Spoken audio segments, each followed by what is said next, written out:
गुरुवार की रात को भी 31 साल की वो डॉक्टर जो उस सेमिनार हॉल में निडर के बाद आराम कर रही थी और रात के करीब 3 बजे उसे वहाँ सोते हुए देखा भी गया था।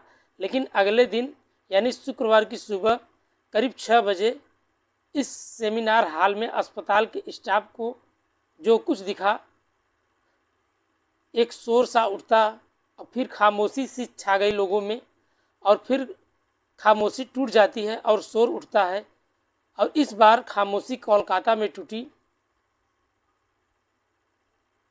और शोर उठा तो निर्भया से पहले और निर्भया के बाद। यही तो हो रहा है। कोलकाता के एक ऐसे ही सरकारी हॉस्पिटल में एक जूनियर डॉक्टर को मार दिया जाता है, लेकिन बताने वाले अब तक ये नहीं बता पाए कि आखिरकार डॉक्टर को मारने से पहले उसके साथ जिस्म नोचा गया था, फिर या उसको मारने के बाद उनके साथ जो दरिंदगी की गई थी।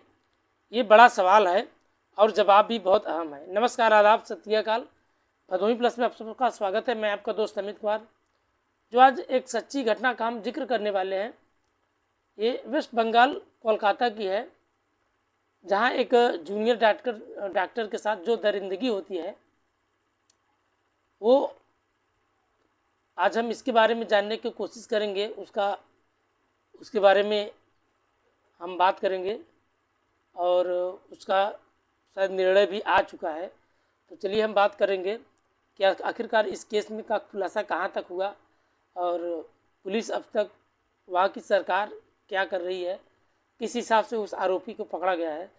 दरअसल उस रात जो है ओलंपिक से भारत की सबसे बड़ी उम्मीद और जुड़ी हुई थी, और क्योंकि उस रात भारत के star javelin thrower Neeraj Chopra का फाइनल मुकाबला था और खेल को लेकर अक्सर उत्साह भरे होने से पश्चिम बंगाल और खासकर कोलकाता के लिए एक बहुत बड़ी बात थी। यही वजह थी कि ड्यूटी पर मौजूद कोलकाता के आरजी मेडिकल कॉलेज के कुछ डॉक्टर उस रात इकट्ठा होकर डिनर पे एक साथ कर रहे थे। वहीं नीरज चोपड़ा का मुकाबला के साथ मिलकर लाइव देखने का फैसला किया गया था, और उन्हीं में से एक वो ट्रेनी डॉक्टर जिसने गुरुवार की रात को अस्पताल में इमरजेंसी ड्यूटी के लिए बुलाया गया था, और उसने रात को अपनी ड्यूटी पूरी की और अपने 4 कलीग्स के साथ अस्पताल में सेमिनार हॉल में डिनर के लिए वो चली गई। और डिनर के साथ साथ उन्होंने इकट्ठे होकर नीरज चोपड़ा का एक मुकाबला भी देखा, और उसके बाद उसने उसके दोस्तों वहाँ से वो निकल कर चले गए। लेकिन उस ट्रेनी डॉक्टर ने वहीं रुककर थोड़ा सा सो लेने का, यूँ कहिए कि रात काटने के लिए उसने फैसला लिया। और असल में उस अस्पताल के इस सेमिनार हॉल का इस्तेमाल किसी भी सेमिनार या मीटिंग जैसी या एक्टिविटीज़ के लिए कभी कभी किया जाता है, और ऐसे में आमतौर पर अस्पताल के स्टाफ या डॉक्टर्स इस सेमिनार के हॉल में अक्सर काम के दौरान आराम करने या चेंज करने या फिर नाइट ड्यूटी में झपकी लेने के लिए अक्सर जाया करते हैं। और जब गुरुवार की रात को 31 साल की वो डॉक्टर उस सेमिनार हॉल में डिनर के बाद आराम कर रही थी और रात के 3 बजे तक उसे वहाँ सोते हुए देखा भी गया था। लेकिन अगले दिन यानी 9 अगस्त 2024 को लगभग 6 बजे, अगले दिन यानी शुक्रवार की सुबह करीब 6 बजे इस सेमिनार हॉल में अस्पताल के स्टाफ को कुछ दिखा, और उसके बाद जो सिर्फ अस्पताल का नहीं बल्कि पूरे कोलकाता में एक बवाल सा मच गया।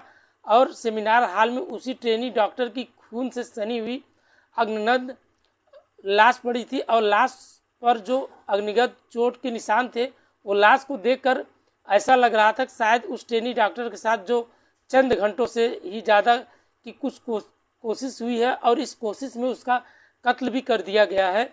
ऐसे यकीनन एक बड़ी बात थी, क्योंकि अस्पताल जैसी सुरक्षित जगह पर इमरजेंसी एवं बिल्डिंग के अंदर अगर सेमिनार हॉल में एक ट्रेनी डॉक्टर का कत्ल हो गया तो किसी की सुनवाई नहीं थी, और जब तक अगली रोज़ सुबह उस लाश पर किसी की नज़र नहीं पड़ी।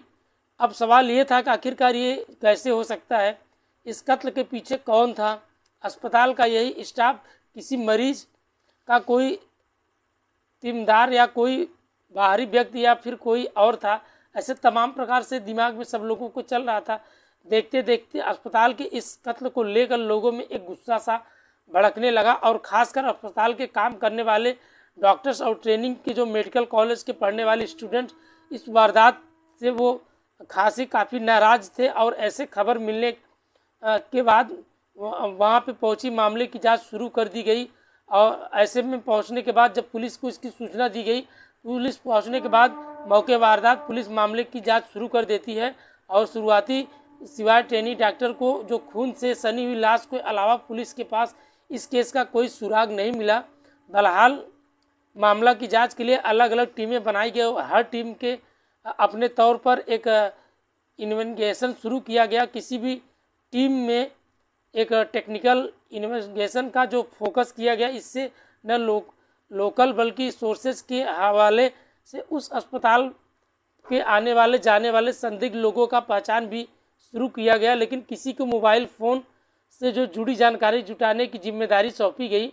और तफ्तीश से सबसे बड़े एवं सेमिनार हॉल में इर्द गिर्द लगे सीसीटीवी कैमरे को जब फुटेज को, चूँकि कत्ल का संभावित वक्त एवं पुलिस को भी पता था कि पुलिस इसी टाइम फ्रेम की सीसीटीवी फुटेज की भी जांच चालू की। और इस सिलसिले में पुलिस को एक रडार कुछ 7 से अलग हो गए, जिनसे पूछताछ में चालू कर दी गई।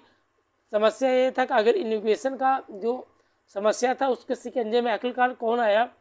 दरअसल अस्पताल में जब पुलिस ने इन सभी लोगों को पूछताछ के लिए बुलाया, ये जानने की समझने की कोशिश कर रही, तो आखिरकार उस रात इमरजेंसी बिल्डिंग में आखिरकार जो सेमिनार हॉल था आसपास में क्या कर रहे थे, और इनका जो सब कुछ जवाब था वो काफ़ी संतोषजनक मिला। पुलिस को फिर भी इस बात से यकीन नहीं हो रही थी। जिस हिसाब से स्टाफ अपनी अपनी बातें बता रहे थे, तो पुलिस उस जांच के दायरे में बाहर करती गई। और जिसका जवाब संदिग्ध लगा उस पर इन्वेस्टिगेशन का शिकंजा वो धीरे धीरे कसते चले गए। और इस सिलसिले में 33 साल के संजय राय नाम के एक सिविल वॉलंटियर के चेहरे को पुलिस के सामने आया, जो अक्सर उस अस्पताल में आता जाता दिखा। और इत्तेफाक से संजय उस रात सीसीटीवी कैमरे में अस्पताल के सेमिनार हॉल की तरफ जाता हुआ दिखा था।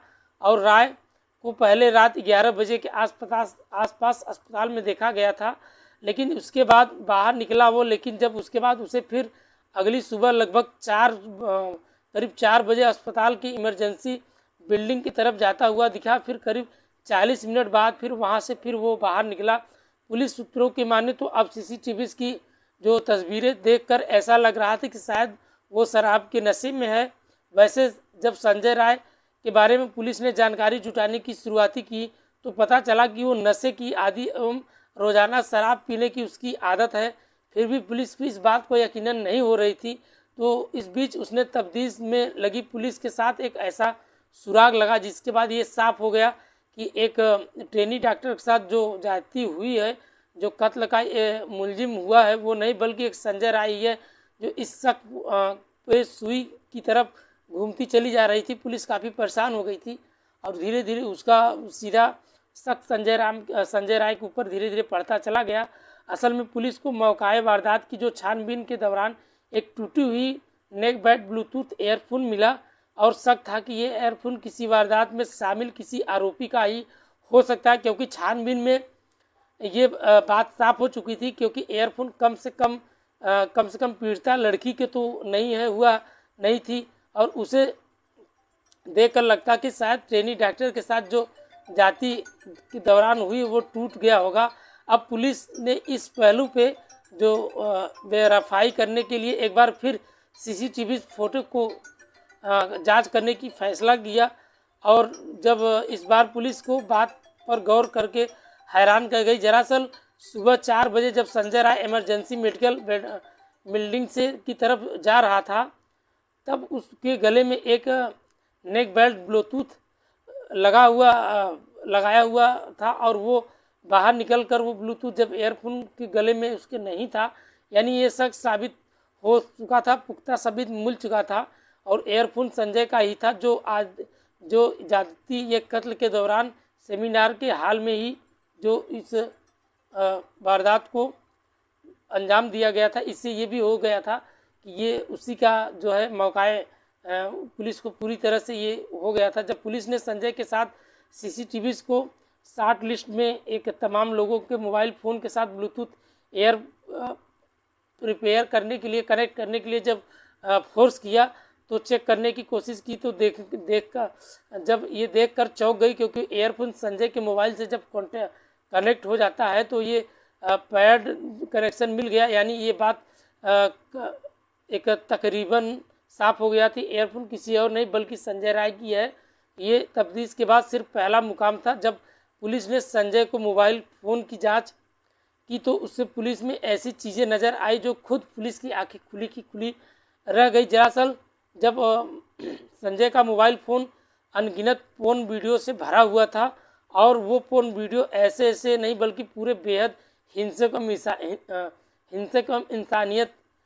इंसानियत की तमाम हदें जो पार कर चुकी थी। और पुलिस के सूत्रों मानो तो इस बात का सबूत था कि आखिरकार संजय राय के दिमागी तौर पर एक विकृत किस्म का जो शख्स था, वो जिसकी सच्चाई के बारे में कम से लोगों को पता चला। और पुलिस संजय को हिरासत में लेने के साथ उसके बारे में ज़्यादा से ज़्यादा जानकारी जुटाने की शुरू कर दी। पता चलता है कि वो अक्सर रात को शराब पीकर पोर्न वीडियो देखता है और अस्पताल में उसे इर्द गिर्द मंडराता रहता है। छानबीन के दौरान पुलिस को पता चला कि संजय राय की 4 शादियां हुई थी, लेकिन उसके बावजूद भी वो अकेले रह रहा था। उसका मकान अस्पताल के पास ही असल में अजीब एक हिंसक मानसिकता के चलते उसकी तीनों बीवियां उसे छोड़कर चली गई थी, जबकि चौथी बीवी की जो है कैंसर से उसकी मौत हो चुकी थी। लेकिन संजय राय से जुड़ी इन जानकारियों से ये सामने आता है कि खासकर मोबाइल फ़ोन का मौके पर वो मिले ब्लूटूथ डिवाइस में ये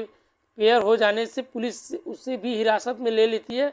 और पूछताछ में जब सूत्रों से मानो तो शुक्रवार को जब पुलिस ने उसे पकड़ा तो तब उन्होंने नशे की हालत में था। और शुरू में तो पुलिस को बरगलाने की पूरी कोशिश की गई, लेकिन सीसीटीवी जो ब्लूटूथ उसके पास मिले थे, दूसरे कई सबूत चलते आखिरकार उसे इस वारदात को अंजाम देने के बाद कबूल कर लिया। और पुलिस के सूत्रों मानो तो गुरुवार और शुक्रवार की इस दंपति की रात को भोर में करीब 4 बजे उसे उस ट्रेनी डॉक्टर पर तब हमला किया था जब उसके साथ एक जाति करने की कोशिश की। फिर वो विरोध करने लगी तो उसके साथ गला घोंटकर उसकी जान ले लेता है। और पुलिस माने सूत्रों तो इस संजय की इस वारदात के बाद मौका वारदात पर बिखरे टूटे धब्बे एवं जो धोने की कोशिश की, और वारदात के बाद वो घर गया। उसके बाद वो अपने कपड़े भी धोए, लेकिन उसके साथ साथ एक चीज़ थी जिससे वो खून के धब्बे को साफ करना भूल गया। और उसके जूते में, और पुलिस ने जब उसे गिरफ्तार किया तो उसे गीले कपड़े के साथ साथ खून से सने हुए उसके जूते भी बरामद कर लिए। और कोलकाता की पुलिस ने जो अंदेशा जताया इस पर वारदात में संजय राय के साथ कोई और भी शामिल हो सकता है, लेकिन पुलिस एक एंगल में जो सेमिनार हॉल में बरामद ट्रेनी डॉक्टर की लाश पर मौजूद बरामद के बाद ये देखा गया कि पुलिस वालों को जो जोर का झटका लगा था। लाश की हालत में ऐसी चीज़ जो दिखी थी जिससे ये देखकर लगता कि उसकी तुलना दिल्ली के निर्भया कांड से कम नहीं था। वैसे तो ट्रेनी डॉक्टर की हत्या गला घोंटकर की गई थी, लेकिन उसके पूरे शरीर पर चोट एवं अनगिनत जो निशान थे, खासकर चेहरे पर कई चोट थे जो आखिरकार खून आ गए थे, और पूरे शरीर के निचले एवं जो खसोटने जैसे निशान, प्राइवेट पार्ट भी बुरी तरह से जख्मी हो गए थे। अलावा होठों पर, पेट पर, कई निचले हिस्से में दाएं बाएं जहां उसके ढेर सारे निशान भी पड़े थे। उंगलियां में हुई थी, एक कॉलर में बोन यानी कंधे की हड्डी भी फ्रैक्चर हो गई थी। लेकिन पुलिस ने शुक्रवार की इस लाश को बरामद करने के बाद उसे पोस्टमार्टम के लिए भिजवा दिया। अब पोस्टमार्टम की रिपोर्ट के बाद अब सामने आ गया है कि रिपोर्ट में कत्ल से पहले लड़की के साथ यौन उत्पीड़न किए जाने की सबूत भी मिले। इसके अलावा जिस्म पर मौजूद चोट एवं मारपीट जैसे यानी कत्ल करने से पहले उसके साथ अत्याचार किया भी माना जाता है। और उसके बाद मौत का तरीका गला घोंटने एवं सांस रोकने से भी बताया जाता है। आरोपी ने जुर्म की बात कबूल कर ली है, और वो पूछताछ में पुलिस ने कई बार ये कहा कि वो अपने किए गए सज़ा चाहता है, उसे फांसी भी लटकाया जाएगा। लेकिन फिलहाल पुलिस छानबीन कर ये भी पता लगाने की कोशिश कर रहे हैं कि आखिरकार उस ट्रेनी लेडीज डॉक्टर के साथ जो जाति करने की ये अकेला संजय राय नाम का सिविक एक वॉलंटियर शामिल था। फिलहाल कत्ल में जो भी ये इसके साथ था वो फॉरेंसिक एक्सपर्ट इस बात की तह तक जानने के लिए एक डीएनए टेस्ट के एग्जामिनेशन का सहारा लेंगे और डीएनए के जरिए ये पता चल जाएगी कि कोशिश करेंगे कि लाश पर किसी की एक व्यक्ति का या किसी सीमेन मौजूद या किसी और का तो नहीं है, फिर एक से ज़्यादा और सबसे अहम ये वो सामने सीमेन जो आरोपी संजय राय की ही है, फिर भी किसी का। पुलिस ने आरोपी को पकड़ते हुए जूते और मोबाइल फ़ोन गौर को फार्मेंसिक जांच के लिए भिजवा दिया ताकि कपड़े और जूते मिले और खून धब्बे को जो जांच मिले उसकी भी एक डीएनए जांच हो सके, ताकि मोबाइल फ़ोन पुलिस की जो लोकेशन के साथ साथ उसके स्टोर डाटा की जो डिटेल भी है उससे निकलकर वो कोशिश। इस वारदात का शिकार बनी लड़की एक सामान्य परिवार से आती है। उसका घर उत्तर 24 परगना जिले में है, जिसके पिता स्कूल ड्रेस का छोटा मोटा बिजनेसमैन हैं और कभी वो स्कूल ड्रेस की सप्लाई भी काम करते हैं। तमाम मुश्किलों के बावजूद उन्होंने अपनी बेटी को मेडिकल की पढ़ाई के लिए इस वारदात ने उन्हें तोड़ कर रख दिया, लेकिन पीड़िता लड़की अपने परिवार की इकलौती संतान थी।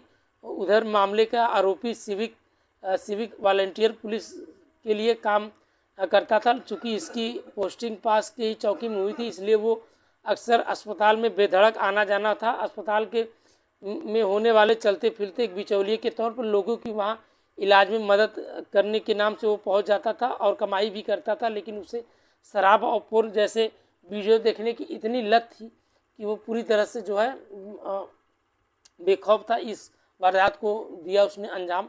ये बिल्कुल फिलहाल पुलिस उसे अपने कस्टडी में ले चुकी है और फिलहाल अब पुलिस इसकी आगे कार्रवाई करेगी कोर्ट। फिर आज के लिए दोस्तों इतना ही। इस कहानी के माध्यम से दोस्तों किसी का दिल दुखाना नहीं था या किसी के प्रति कोई द्वेष नहीं था, बस आपके साथ शेयर करना था। अगर आपको कहानी अच्छी लगी हो तो कमेंट में अपनी राय ज़रूर बताइएगा।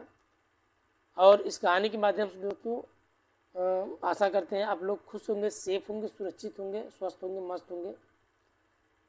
कृपया अपना हमारे इस चैनल को आप फॉलो करें, सब्सक्राइब करें, कमेंट करें। मिलते हैं नेक्स्ट वीडियो में। आज के लिए इतना ही, तब तक के लिए बाय बाय, गुड नाइट, जय हिंद दोस्तों।